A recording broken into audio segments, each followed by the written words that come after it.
Baik, selamat sore Bapak. Perkenalkan kami dari Universitas Airlangga, program studi Desain Pariwisata.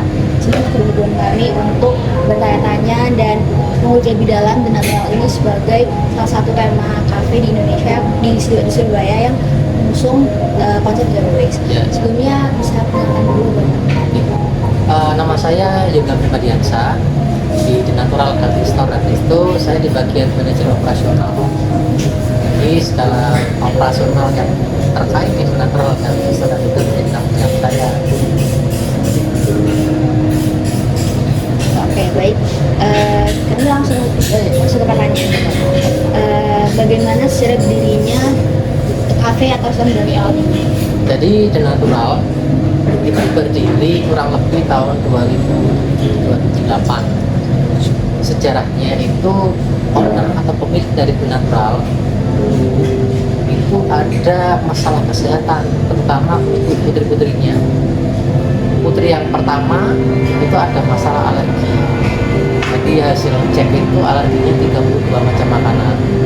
Tapi sebelum dicek itu awal mulanya putrinya itu ya sakit-sakitan, gampang sakit, dibawa berobat kemana-mana, setiap berobat ke dokter tidak menyelesaikan masalah. Di bawah dokter satunya lagi ada tambahan masalah lagi, karena setiap berobat ke dokter tertentu spesialis dan sebagainya kan semakin banyak obat. Jadi semakin banyak obat akhirnya tubuhnya nggak bisa terima, berobat ke luar negeri nggak sembuh-sembuh. Itu mulai kecil sampai mulai SD, TK sampai kuliah bahkan perempuan. Jadi kalau misalkan kampung gitu ya, itu ada alergi, ada merah-merah di hidung tubuh bahkan. Nah saat itu orang tuanya masih belum ngerti, dan di Surabaya sendiri untuk toko sama restoran sehat pada tahun itu susah carinya. Nah awal mulanya itu saat berobat ke luar negeri ketemu dokter naturopati namanya. Tadi dokter naturopati itu dokter yang memang terapinya atau pengobatannya secara alami, holistik di Amerika, karena di Indonesia sendiri untuk dokter naturopati kan belum ada. Nah di sana disarankan untuk menyetop semua obat-obatan. Yang harus dirubah adalah gaya hidup dan pola makan. Jadi yang makan yang mengandung bahan kimia, pestisida, semuanya itu udah nggak boleh dimakan, nggak boleh dikonsumsi. Kalau obat-obatan jelas udah nggak konsumsi. Jadi coba konsumsi makan alami, makan yang organik. Di luar negeri mungkin tahun 2008 atau setelah itu organik masih banyak yang kenal, tapi di Indonesia kan jarang. Pertanian organik aja minim, agak gitu.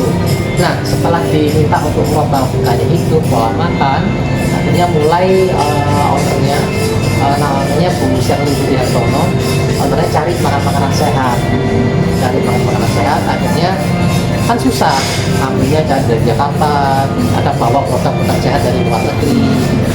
Nah karena susah cari makanan sehat, akhirnya udah bikin aja toko sama restoran sehat. Jadi awalnya itu untuk gaya hidup dan terapi dari putrinya, sekarang digunakan juga sebagai bisnis dan bantu orang banyak.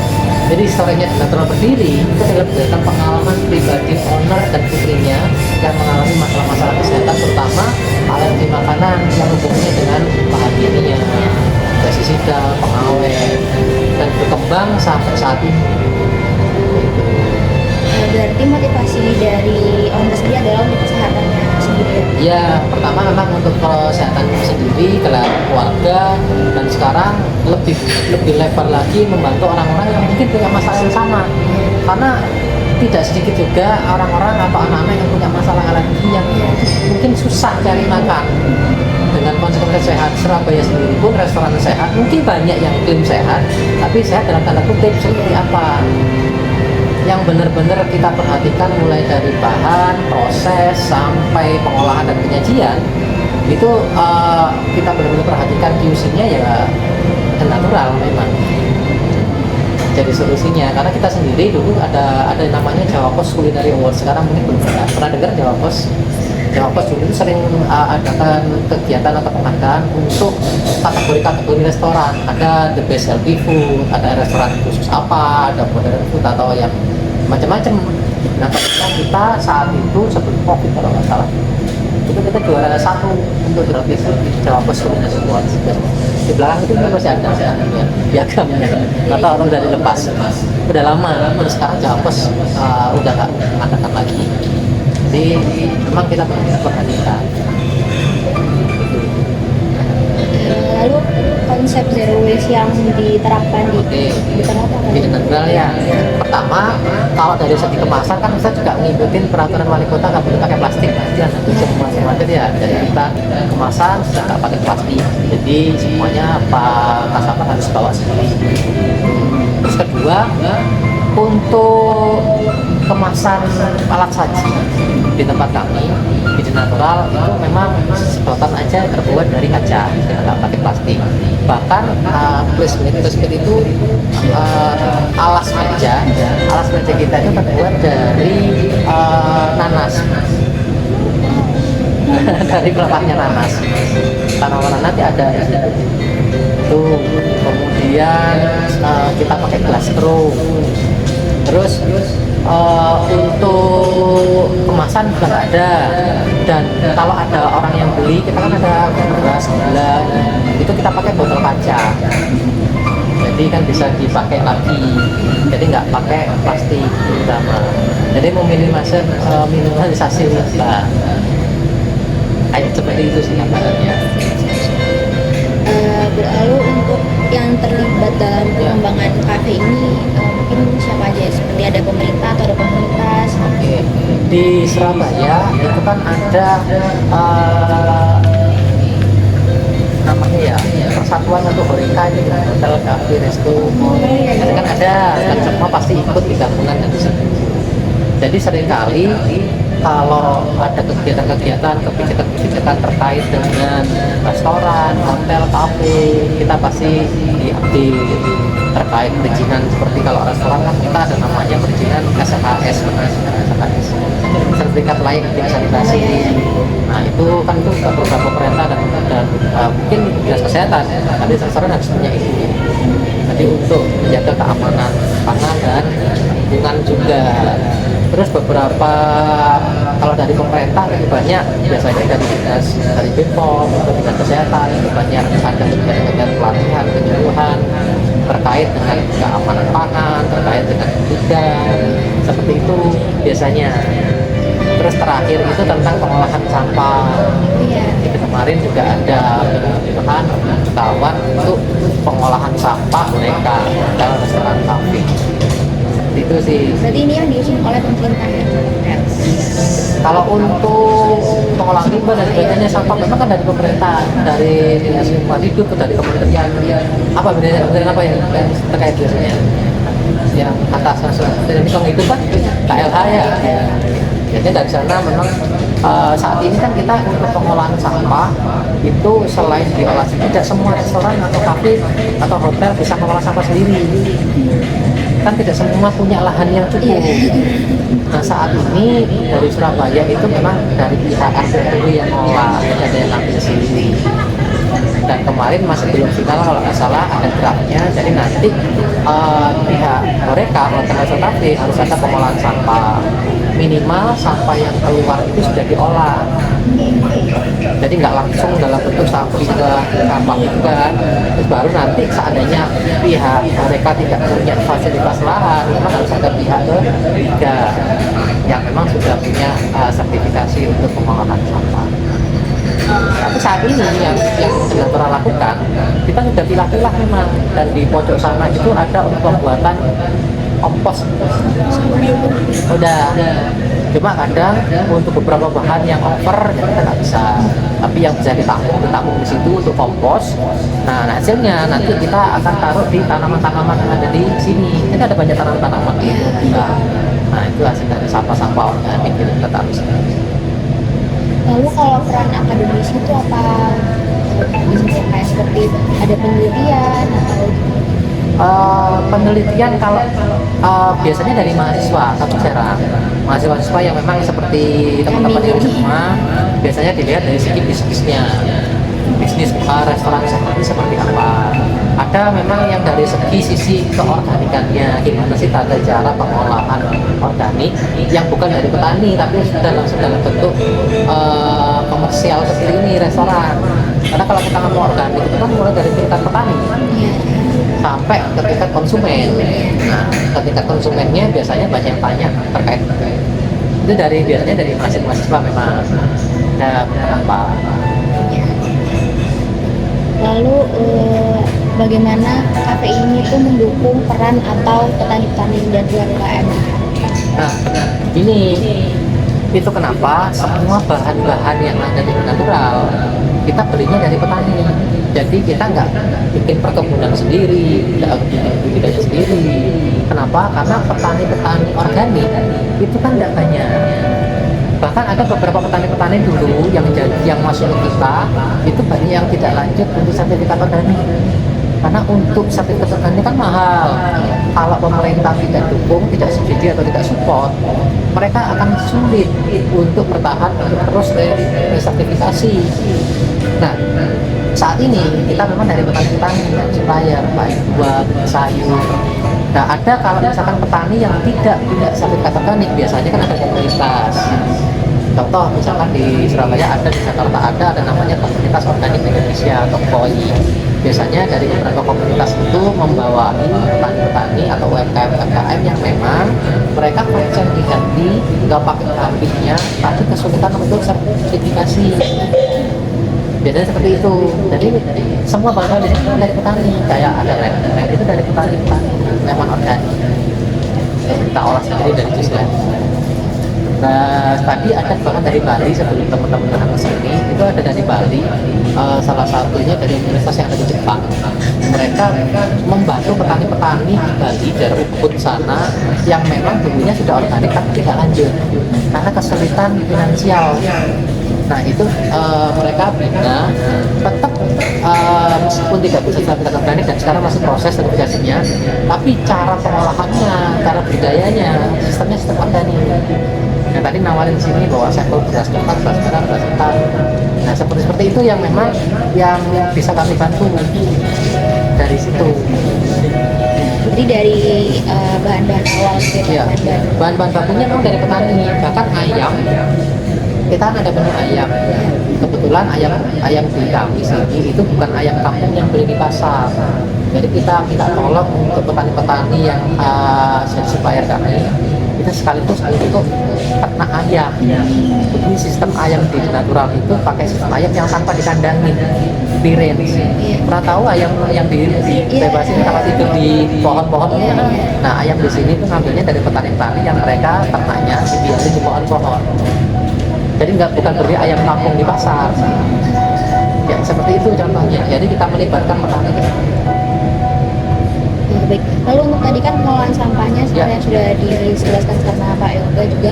Terus Pak, apa ada turunan produk dari pengolahan sampah dari Pak? Nah kalau turunan produk itu kan nanti jadi pupuk.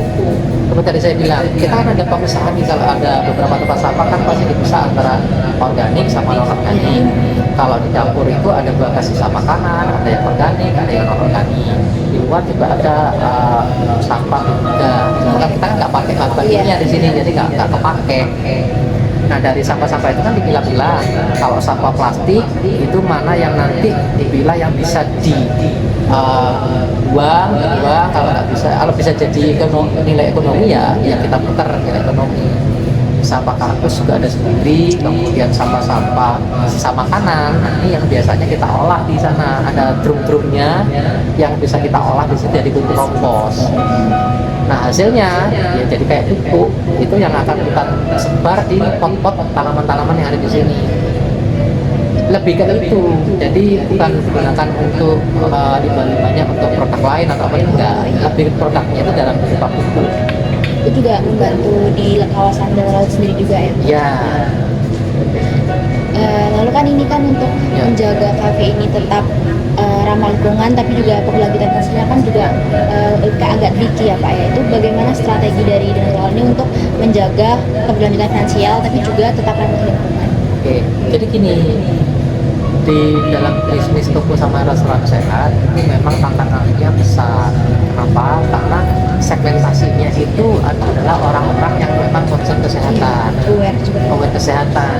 Sedangkan restoran konvensional, restoran cepat saji itu itu kan buahnya Masa. di Surabaya bahkan di Indonesia dengan segala macam promo mereka, sehingga merubah budaya dan konsep hidup sehat itu susah. Yang paling banyak, yang paling besar itu adalah cara promosinya lewat edukasi. Sekarang mungkin ada sosial media udah mulai lebih mudah. Kalau dulu kita edukasinya itu kita bikin seminar offline, bikin demo offline, super flyer. Sekarang kan ada Instagram, ada TikTok dan lain sebagainya kan. Nah, kemudian pertama memang harus lihat story dari owner, komitmennya. Karena kalau 100% bisnis memang berat. Kalau ada memang story yang kuat selain bisnis, itu biasanya bikin bertahan. Nah, supaya finansialnya tetap bisa berjalan, kemudian operasi tetap berjalan, memang kan kita harus tarik omset nih ya untuk pemutarannya ya. Dari segi marketingnya memang yang harus kita kuatin. Kalau dulu kita ada sosial media itu pakai pihak ketiga, sekarang kita kelola semua. Jadi lebih banyak bikin konten yang menarik ya, yang kira-kira orang itu bisa dapat makanan sehat.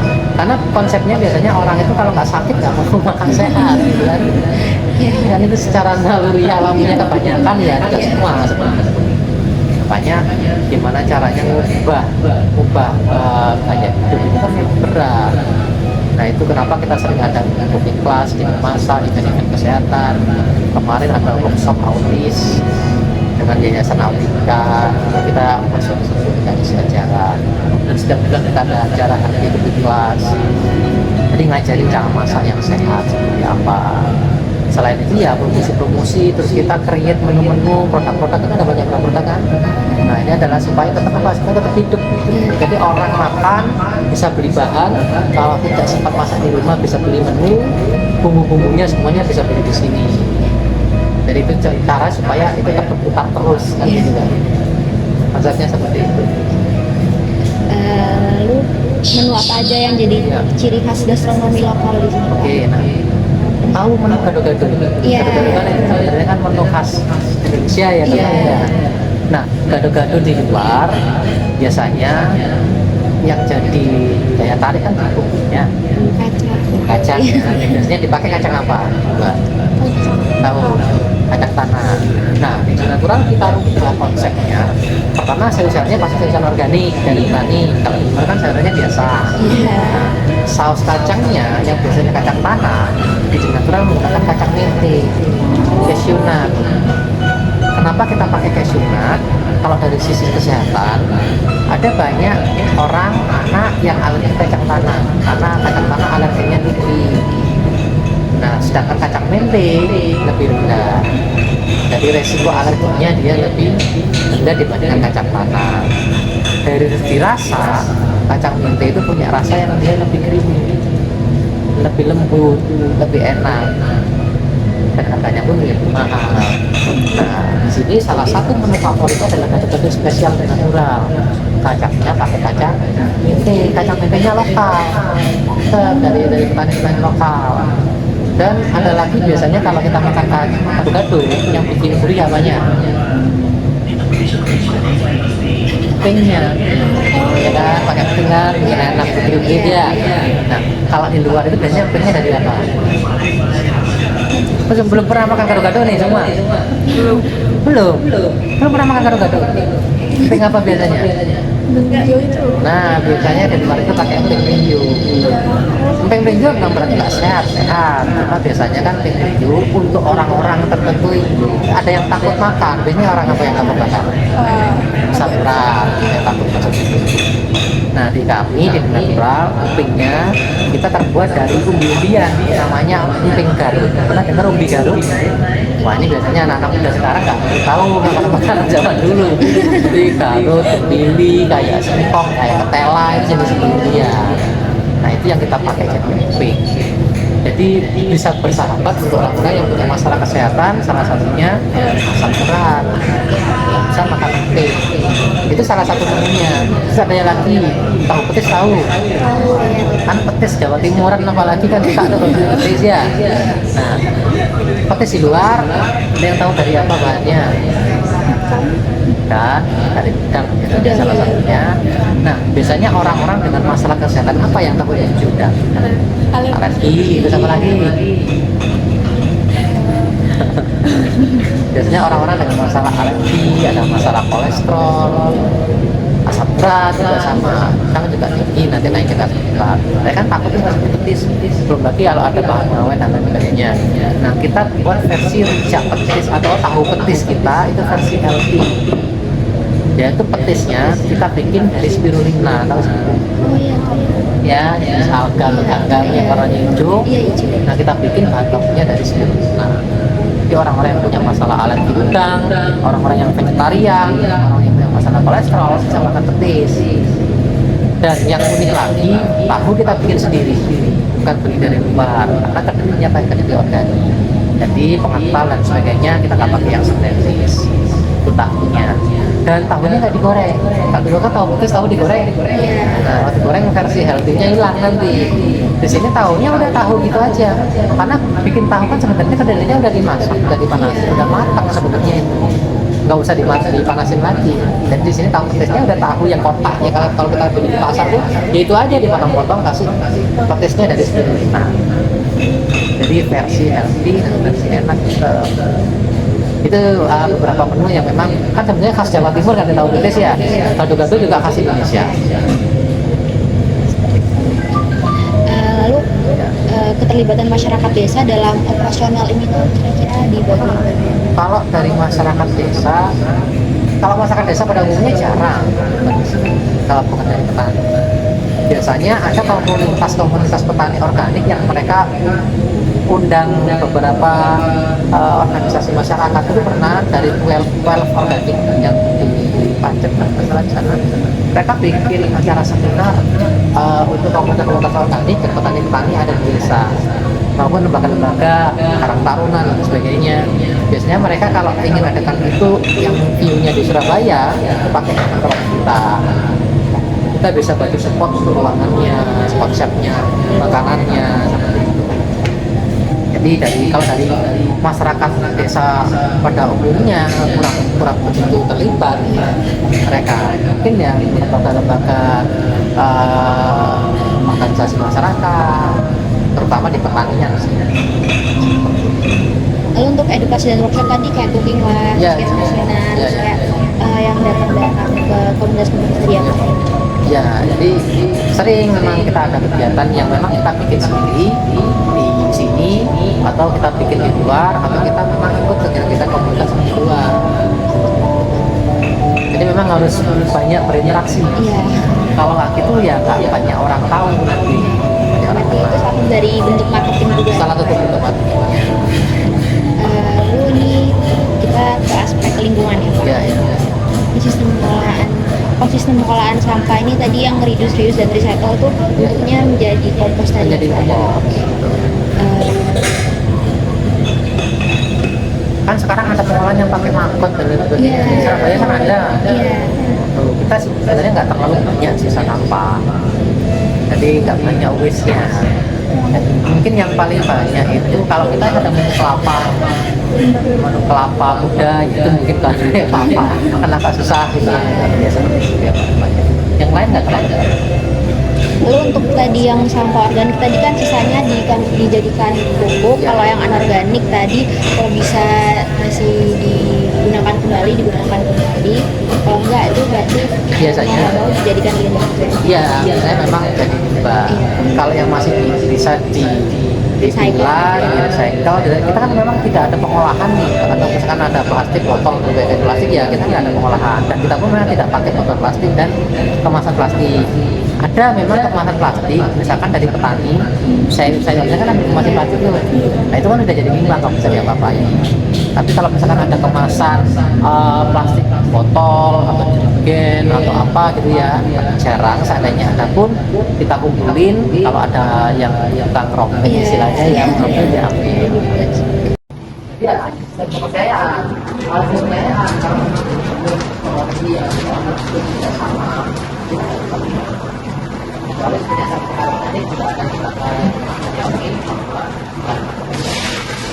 kemudian kemasan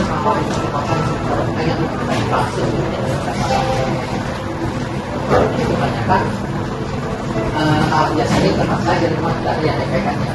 Untuk melakukan yang pasti itu nantinya supaya kita pasti berhati. Jadi kita nawarin bumbu apa yang kita mau. Semuanya pakai semuanya.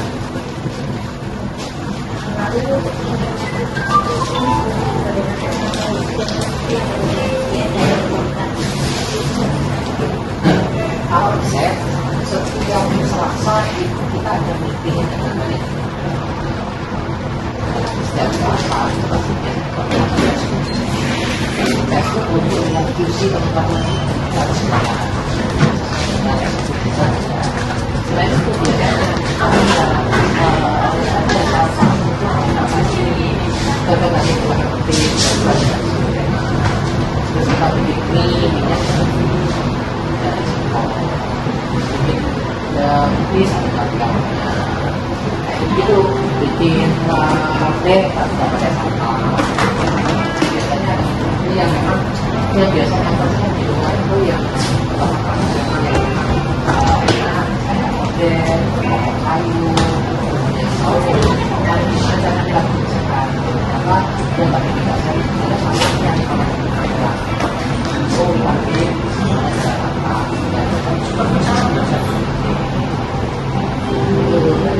itu tradisi Indonesia dan kita dicatat pakai jadi terus kita akan berdasar dari belakang kamu pakai dari belakang nanti misalkan buat yang varian pakai sebenarnya jadi tidak bisa hasilnya juga dari sisa tidak konten kita itu selain organik bukan itu dari ciri jadi tidak ada kemungkinan juga hasil olahannya tidak ada susah hasil olahannya.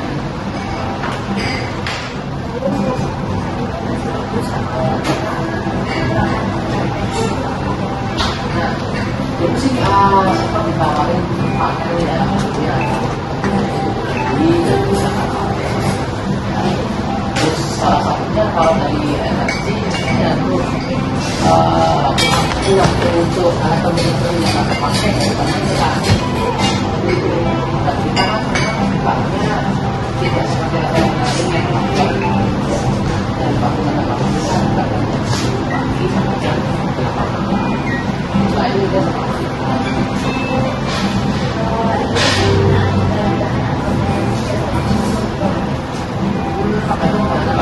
biasanya saya ada bijinya sayur itu adalah recycle yang besar biasanya untuk sayur buah yang secara fungsi tidak layak dijual ke pasaran tapi masih layak konsumsi itu dipakai untuk karyawan makanya kami dapatnya buah jadi kalau kelihatan ini secara kualitas kalau customer ya tapi bukan berarti rusak tapi syarat untuk tidak jadi jual itu langsung tawar yang benar-benar rusak busuk dan memang nggak layak konsumsi itu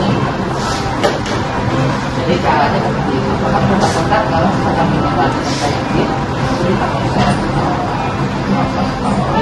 saya ya sampai buat atau semuanya ini cara-cara ini salah satunya seperti kita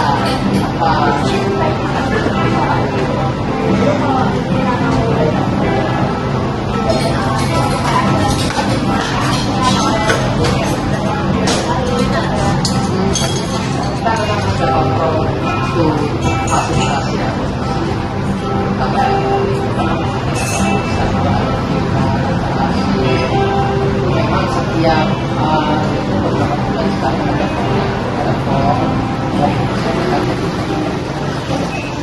kala biasanya saya pernah melakukan dari daerah komunitas ini sudah pakai suhu juga setiap bulan itu ada kalau kebersihan setiap bulan setiap bulan itu segera ini semua divisi juga divisi semua pasien mana yang apa yang mana yang pakai setiap hari dan kami di sini kita tidak ada satu mobil jadi setiap divisi pelajar kemudian masing-masing apa saat divisi operasional